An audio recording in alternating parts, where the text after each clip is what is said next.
ngayon, okay, KGX. Check tayo. So, 3-0 tayo kay BTC and 1-0 tayo sa Ethereum. Okay? So, check natin ang BTC natin. TA, ito mabilisan lang ha. Kasi bukas is 2 a.m. So, Federal News, no? Doon natin makikita kung magkakaroon ng rate cut. Okay? So, inaasahan tong September. Tagal hinintay nitong September. Kaya, sabi ko nga, mamaya matutulog na ako para magising ako ng alas 2. Gusto ko makita yung trade natin ng alas 2. No? Okay. So, support zone, magandang entry. Okay?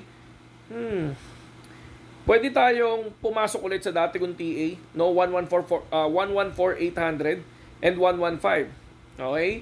Pag bumagsak ng 114,800, pwede akong bumili dito. No? Pwede ako mag-spot. Pwede akong bumili dito. Then, magka-cut loss ako ng 114,300. So, ibig sabihin, pwede akong bumili, pwede akong mag-spot.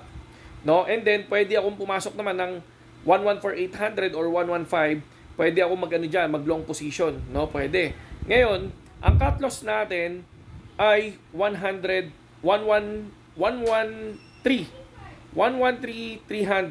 or 113,200.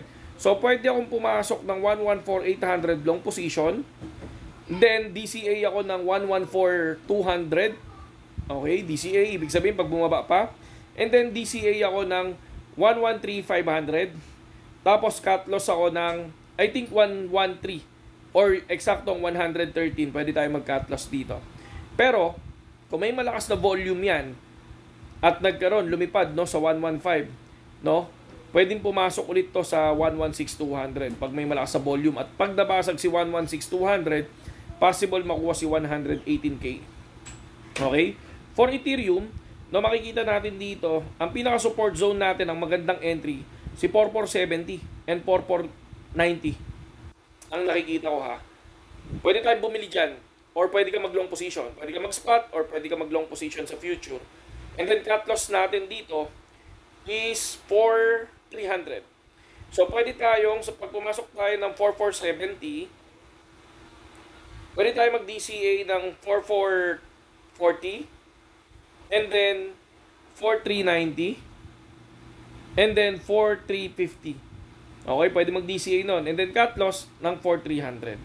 Okay? Pag breakout yan, kunyari na breakout si 4,600, possible baka makuha natin si 4,700 or 4,750.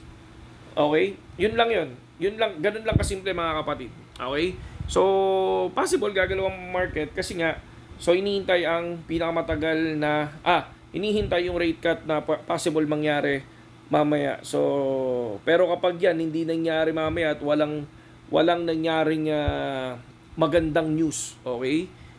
I think laglag ang market. Yun yung nakikita ko. I think laglag ang market. Kaya ready ang cut loss. Okay? Ready ang cut loss mga kapatid. Saludo.